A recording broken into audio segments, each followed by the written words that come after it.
Sometimes I think I am a glutton for punishment because I keep messing around with Ubertis. Seems like they all need some kind of work.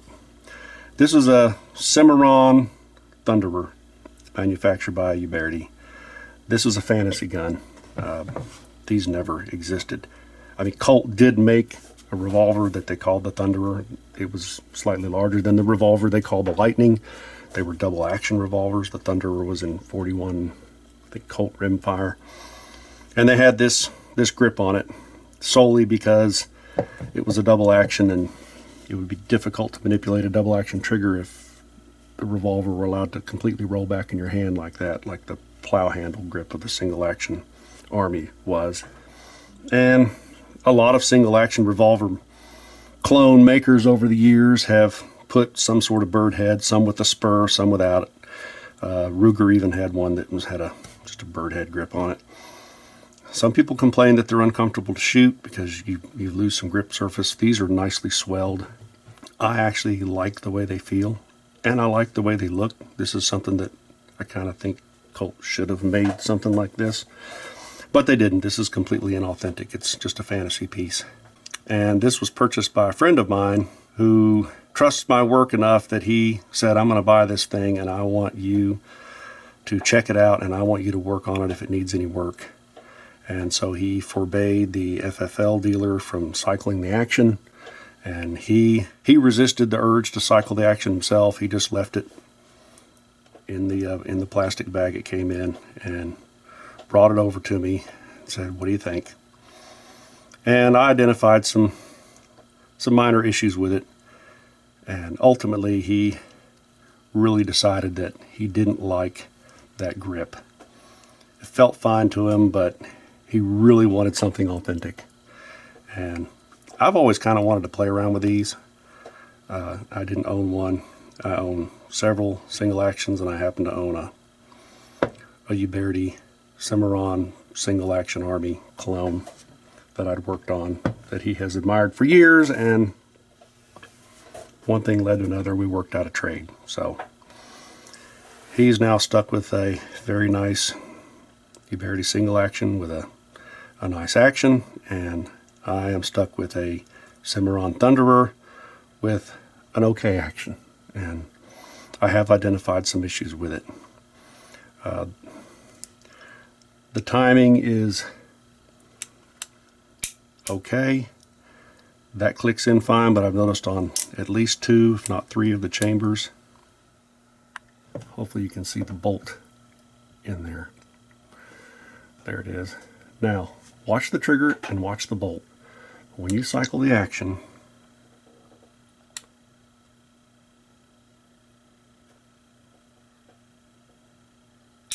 there's the bolt popping up against the cylinder, but it hasn't yet rotated into the notch. Now it's in the notch, but the hammer's not fully cocked, so you can actually fall forward onto the half-cock notch, which would be bad.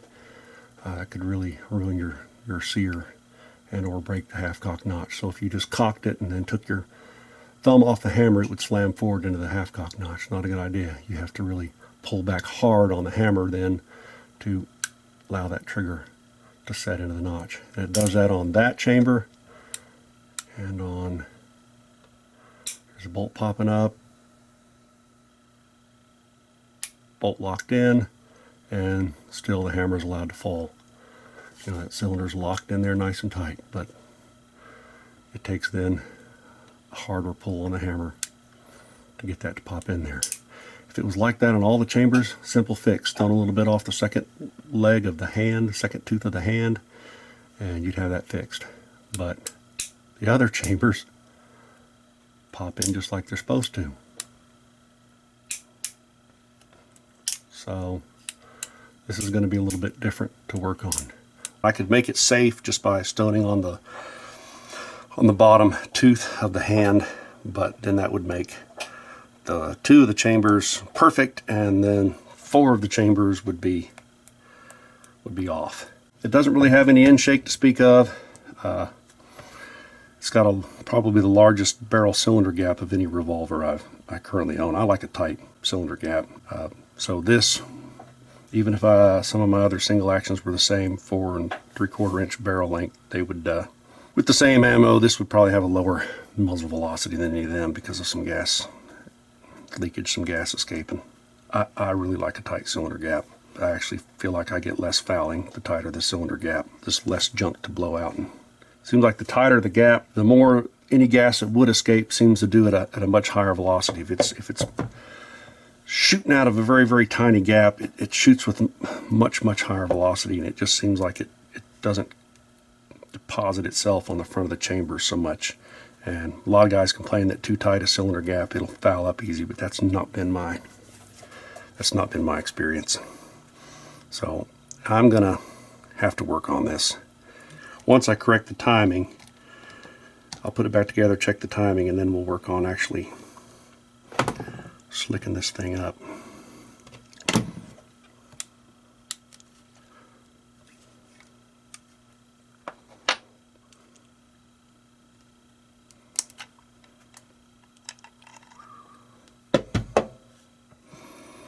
So everywhere I've got a red mark, I'm going to need to stone a little bit on that, because that's the ratchet tooth that the hand is pushing on at that point. This is the second notch of the hand, and it's that one that is too tight. Basically, for those particular chambers, that is too long. So it completely indexes the cylinder before the hammer has had a chance to get completely back, because, you know, as you move the hammer back, it raises the hand. I wish it was that bad on all of them. I could just stone a little bit off that lower leg and call it good, but I'm going to have to work on the ratchet teeth instead, which I would prefer not to, but it is what it is. All right, stones. I don't have any stones that are small enough to fit into those, so I had to actually use a little needle file. See, this was one. There were actually, I noticed little burrs built up on the edge here, and so that probably had some effect on it. So all I really did was just needle file the burr off that. Yeah, that. This one, same thing. Just some light needle filing. Try to take the burr off the very edge of that tooth. So I'm hoping that that will be enough and that it won't be too much. I'm just trying to go really slow. Really slow. It's a lot easier to remove metal than it is to put it back on. All right, let's see where we are now. Looks to be I've got them all timed pretty well.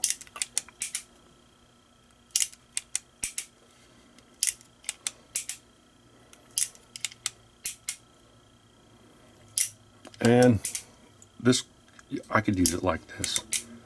A lot of people would be happy. It's just a little bit, still off just a little bit. And it's mostly just in the overall using this.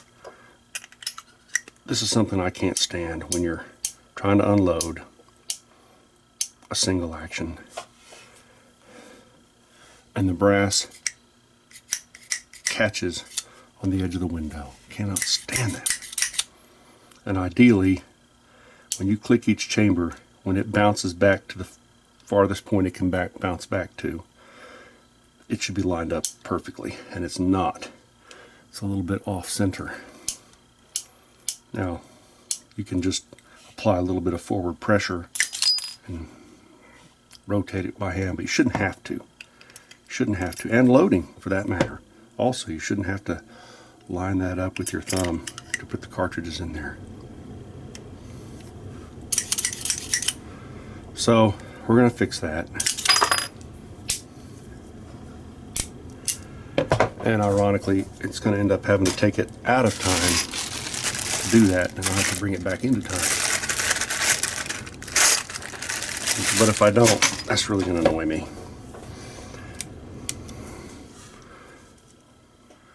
All right, I've stretched the hand. Well, once anyway. Right now, you can see you basically put a big punch mark. You do that by laying a drill rod or drill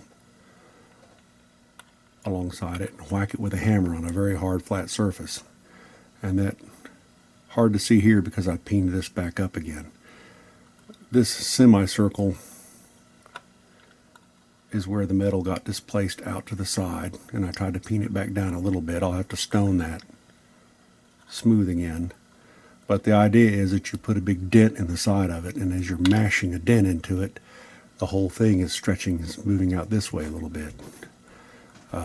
It's a trial and error thing, and it's kind of a pain in the butt. If I was a TIG welder or knew somebody that could reliably, quickly TIG weld for me, I'd just have them TIG some more steel on the tip of that and stone it down to where I needed it to be. But it's hard to find somebody that'll. Found plenty of people who are willing. Hard to find somebody you can just take a bunch of hands to and say, TIG a bunch of metal on these, and they have it turned around pretty quickly. So I've stretched this one. Well, the first hand stretching it helped just a little, but not enough. So I've stretched it again and just sort of filed the displaced metal down a little bit. I'll stone that smooth here a little bit. Hesitate to stretch this thing too many times. You can eventually have the hand break. It won't stand up to an indefinite amount of stretching. So hopefully this has fixed it, but we'll see. And one thing I want to point out that Uberti seems to be doing better at now is these hammer cams. I'm used to these just being rough as cobs and having a pretty sharp ledge here at the bottom. That's really hard on the bolt because the bolt has to cam over this, and usually my tuning involves quite a lot of stone work and smoothing. I'm not going to have to do much at all on that. That's actually quite smooth as is. So kudos to Uberti. This was made in 2017, so I don't know if that's just a 2017 thing. You can tell they've done some fitting on the head of the bolt, but they've left it pretty rough. But these aren't full of burrs like I'm used to. I'll do a little bit of smoothing, but won't have to do much work. A little bit of smoothing there on the cam, but it feels pretty smooth as is, just with my fingernail. This is already, it cocks more smoothly than any new Uberti I've ever had. Of course, I'm going to have to do where I've rough filed the bulges out of the front and the back where I'd stretch the hand. I'll have to smooth those back out again. But before I did that, the hand was pretty smooth as it is. So also, good job on them for that. You'll notice there's no hand spring like they used to. Uberti and Pieta have all gone to this plunger arrangement. Plunger, spring, and screw that goes into the back of the frame right there. Much more smooth cocking and a lot less work to set it up for smooth cocking. But these little parts are a little bit of a pain in the butt to assemble and disassemble and assemble and disassemble. These are very, very fine threads on that screw, and it's hard to get it started straight, so don't like that. But one area of concern that I will have to address,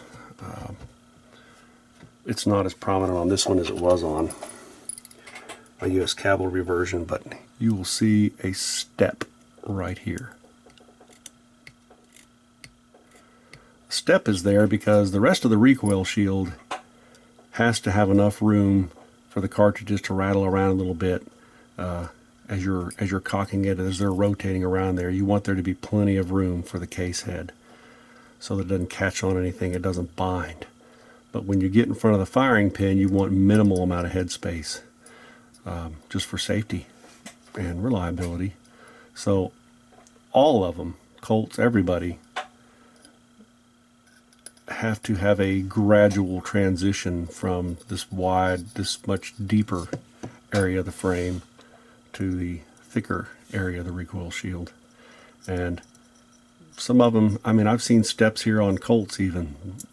This isn't too severe, and really you shouldn't cock a single action with the muzzle pointed skyward. But if you did, and I tested it with this, the case heads on their way up can just catch on that ledge. They're really prominent on that U.S. Cavalry version that I had.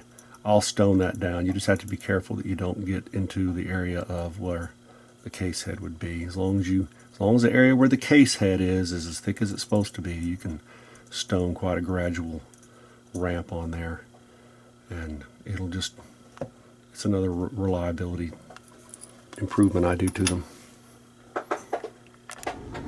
Some people say that Uberti, or some guy was complaining on my channel that I was mispronouncing it. I wasn't sure by his phonetic spelling what his version of the correct pronunciation ought to be. I'm guessing Uberti or something like that, but I'm an American, so we call it Uberti. I don't know if you can see this. It's quite a bit darker case hardening, color hardening than on their earlier revolvers. I'm not sure I like it. Seems a little too dark to me. I almost didn't mind the washed out gray that they used to have. Regardless, this screw hole right here, and that's the trigger.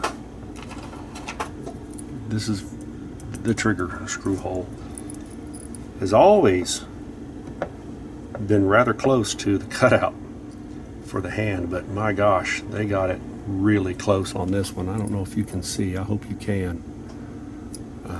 Sometimes you'll see a little bit of light poking through right there where the wider part of the hole to accommodate the head of the screw intrudes into that slot. But you can, on this one, even the screw threads intrude. I don't know if you can see.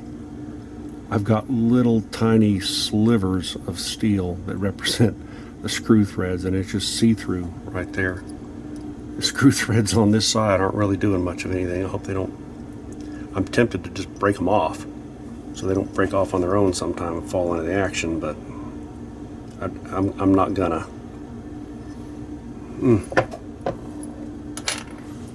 Well, this thing's about good to go. Spent the better part of an evening. I'd film it, but disassembly, stone a little bit, reassembly, check it out, not working, disassembly, stone a little bit more, reassembly, check it out, over and over and over and over and over and over and over again. Okay, here's where I stoned that little ledge, and I just take a little bit of Brownell's Oxbow blue. This particular bottle I have is old and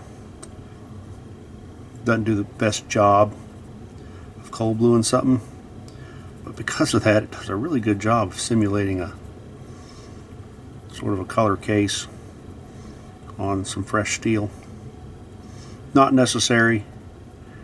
It just sort of hides the work and does a passable job. I really think if somebody were to pick this revolver up, they would think that it was just, I mean, it's a little bit more vividly colored, but they wouldn't assume that it was because somebody had stoned this area flat and applied some cold blue to it. So I like to do that.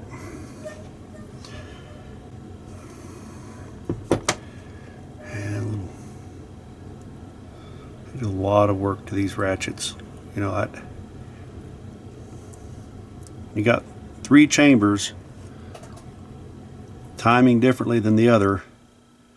You can't just work on the hand and the bolt. You got to work on the actual ratchet teeth. I'm fairly pleased with how this turned out, because I didn't work on it as extensively as, well, sometimes when you don't have to work on a gun as much to get it passable, it doesn't end up turning out as nice because you just don't do as much work on it total. The 1873 U.S. Cavalry model that I had was so bad, I had to do so much work to it that everything got touched.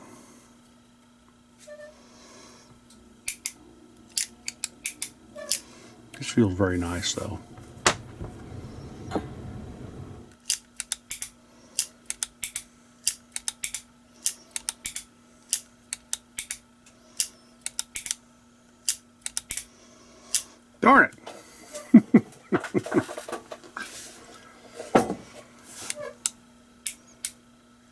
Perfect. Perfect. Perfect. Perfect. And this next one, not perfect. What you say? That you only meant well, 'cause you did. What you say? That it's all for the best, 'cause it is. What you say? That it's just what we need. You decided this. What you say? What did she say? This has taken a surprisingly long time to get timed. Seems to be good on all chambers now.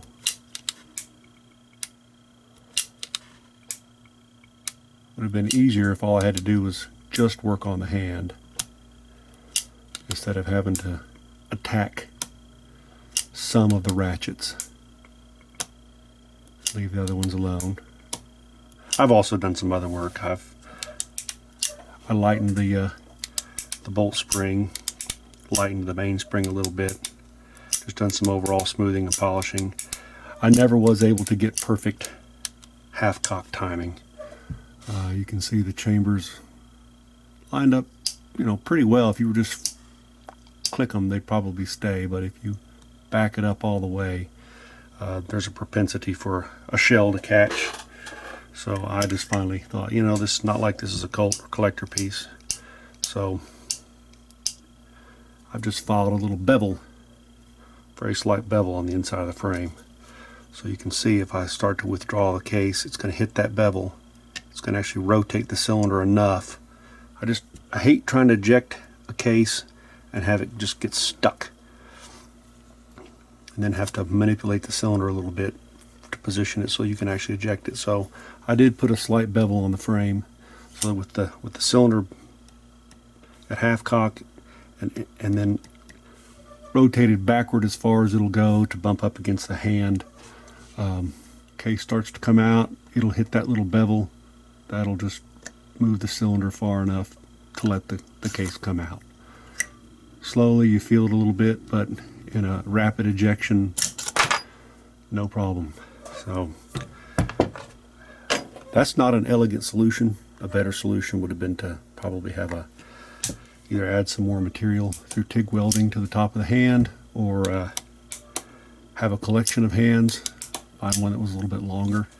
I proclaim it pretty healthy. May do a little work on it later on, but I'm anxious to get it to the range and at least see where it's pointing, because I may have to do some barrel turning to get it shooting point of aim, point of impact with my load.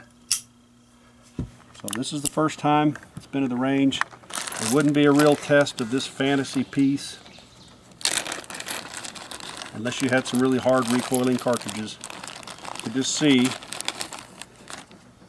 Comfortable to hold. A lot of people say they're uncomfortable to shoot because of they just not like the plow handle grip of a classic single action Army, and won't roll in your hand because of this hump back here. So we're just going to see. These are some rounds that I loaded up back in May of 2015. 255 grain 454 424, over 40 grains of Triple F GoX. That's back before I had any old Ainsford. So these should be probably the hardest recoiling. Yeah. I'm just going to load a full cylinder full. These should be the hardest recoiling rounds that I'll put through this. I don't do the 40 grains anymore, typically. It requires a lot of compression, and it's hard on me even with a plow handle grip. All right, get my ears on, and we'll just focus on the Revolver for right now, just sort of get an idea of the amount of recoil. So here we go.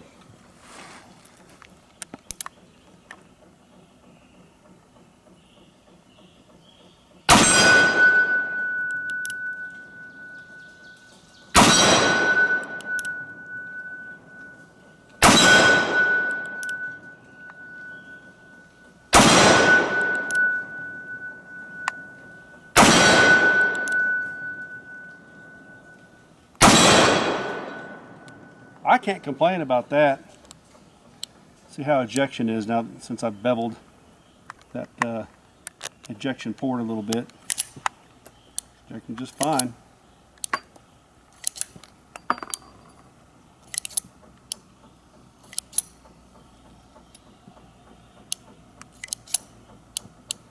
That was no less comfortable than a regular plow handle single action Army grip. If anything, it felt a little more comfortable. I'm a fan of these. This is a Revolver Colt should have made back in the day, in my opinion. I really like that. And if hearing from the steel, we're at about 25 yards, 6-inch plate. You at least heard it hit, so it's easy to hit well with. These don't hit. I know it's my ammo. And I'm going to do it the recommended way of loading one, skip one, load 4 more. Alright, so my first one should be the heavy load, the 255 grain over 40 grains of black powder, and then the rest will be these PRS.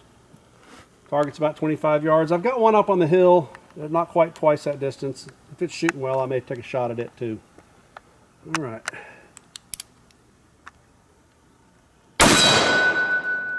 Feels so good. And that one's a miss.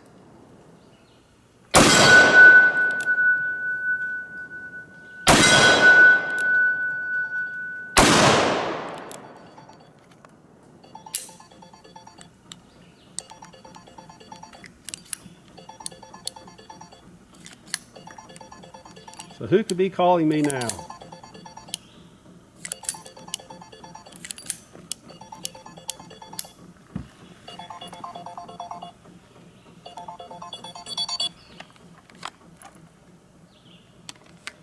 Telephone solicitor. Alright, let's load 5 more and we're going to call it a day. I don't think these are quite as accurate as those other ones, but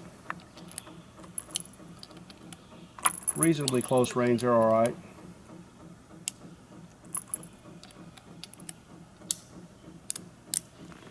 Alright.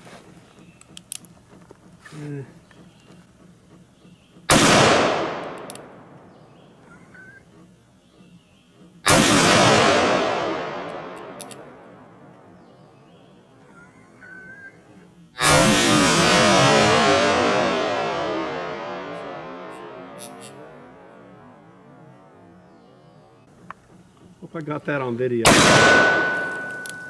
That smoke ring.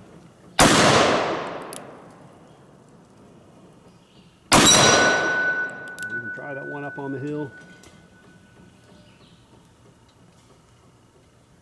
Yeah, buddy.